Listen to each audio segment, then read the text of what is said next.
Pending లో ఉన్న జీతాలు చెల్లించాలి. సిపిఐ జిల్లా కార్యదర్శి డిమాండ్. తిరుపతి రుయా హాస్పిటల్ పరిధిలో పనిచేస్తున్న పారిశుద్ధ్య కార్మికుల పెండింగ్ లో జీతాలు వెంటనే ఇవ్వాలని సిపిఐ జిల్లా కార్యదర్శి పి మురళి డిమాండ్ చేశారు. శుక్రవారం ఉదయం 11 గంటలకు రుయా హాస్పిటల్ పరిపాలన భవన్ ముందు నందు ధర్నా కార్యక్రమం నిర్వహించారు. ఈ కార్యక్రమానికి ముఖ్య అతిథిగా సిపిఐ జిల్లా కార్యదర్శి పాల్గొన్నారు. అనంతరం ఆయన మాట్లాడుతూ హాస్పిటల్ ఆవరణమును పరిశుభ్రంగా ఉంచుతున్న పారిశుద్ధ్య కార్మికులకు జీతాలు చెల్లించకపోవడం చాలా సిగ్గుచేటని అన్నారు. ప్రముఖ పుణ్యక్షేత్రమైన తిరుపతి నగరంలో రాయలసీమకి తలమానికంగా ఉన్న ఈ హాస్పిటల్కు వందల మంది రోజువారీగా వస్తుంటారని, ఇటువంటి హాస్పిటల్ను పరిశుభ్రంగా ఉంచుతున్న పారిశుద్ధ్య కార్మికులకు మాత్రం ఎటువంటి ఉద్యోగ భద్రత కూడా లేదని అన్నారు. కాంట్రాక్టర్ పై అనేక ఆరోపణలు వస్తున్నప్పటికీ అతని తొలగించడానికి అధికార యంత్రాంగం ఏ ఒక్క చర్య కూడా తీసుకోలేదని ప్రశ్నించారు.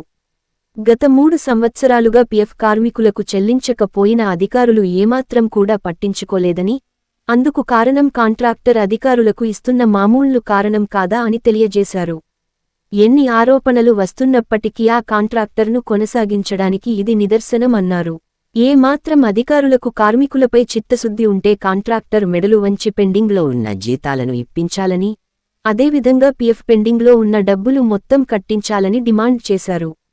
లేనిపక్షంలో అన్ని రాజకీయ పార్టీలను కలుపుకొని పోరాటానికి రూపకల్పన చేస్తామని అధికారులకు హెచ్చరిక జారీగా చేశారు.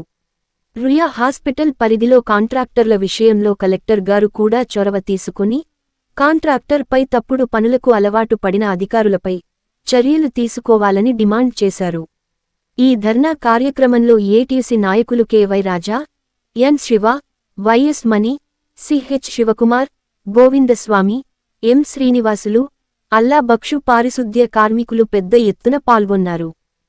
వాళ్ళందరినీ పిలిపించి కూర్చోబెట్టి జాయింట్ యాక్షన్ మీటింగ్ వేసి ఎవరెవరికి ఎంతెంత డబ్బులు చేరాలనో చేర్పించుతున్నటువంటి బాధ్యత వాళ్ళ పైన ఉంది.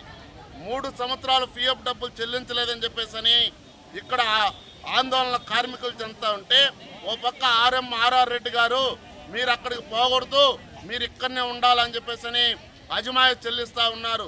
ఆర్ఎం గారు నేను చెప్తున్నా, మీ ఇబ్బంది అవుతే మేము కాపాడినాం, మీ ఆడోల్ హాస్పిటల్ మార్చేస్తూ ఉంటే కమ్యూనిస్టులు ఏఐటీసీ నిరంతరం పోరాటం చేసి అక్కడ హాస్పిటల్ ఉంది. ఇవాళ కార్మికుల పక్షాన డాక్టర్లు కూడా నిలాలి. డాక్టర్లకు ఏదైనా ఇబ్బంది అవుతే కార్మికులందరూ అండగా ఉంటారు. కాబట్టి వాళ్ళపైన పనిచేసే వాళ్ళపైన అజమాయి చెల్లించి ధర్నా చేయకూడదు, సూపరింటెండెంట్ ఆఫీసు పోకూడదంటే ఇది మీ తరం కాదు. మేము ఖచ్చితంగా చెప్తా ఉన్నాం, మీరు ఖచ్చితంగా ఈ పద్ధతిని మార్చుకోండి. ఎస్వీఆర్ఆర్ ప్రభుత్వ ఆసుపత్రి సూపరింటెండెంట్ గారు జాయింట్ యాక్షన్ మీటింగ్ వేసి తక్షణమే వాళ్ళకు 3 సంవత్సరాలు రావాల్సినటువంటి పిఎఫ్ డబ్బులు చెల్లించాలి. అదేవిధంగా 3 నుండి 4 నెలలు రావాల్సినటువంటి జీతాలు తక్షణమే చెల్లించాలి. లేకపోతే ఈ సమ్మె, ఈ ఆందోళన మరింత ఉధృత అవుతా ఉంది. ఈ ఉధృతంలో భాగంగా ఇక్కడున్నటువంటి కార్మికులు కొంతమంది ఒకరికొకరు గొడవలు పెట్టి అది ఒకరినొకరు కొట్లాడుకోవని చెప్పేసినటువంటి వాతావరణం తెప్పిస్తా ఉన్నాడు ఈ కాంట్రాక్టర్ పైన చర్యలు తీసుకోవాలి.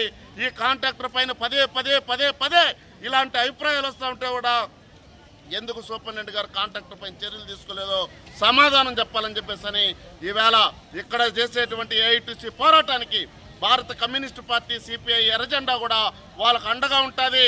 మీరు సమస్యగానే 2-3 రోజుల్లో పరిష్కారం చేయకపోతే తిరుపతి పట్టణంలో యావత్ అన్ని రాజకీయ పార్టీలు, అన్ని కార్మిక సంఘాలను పిలిపించి పెద్ద ఎత్తున ఆందోళన పూనుకుంటాం.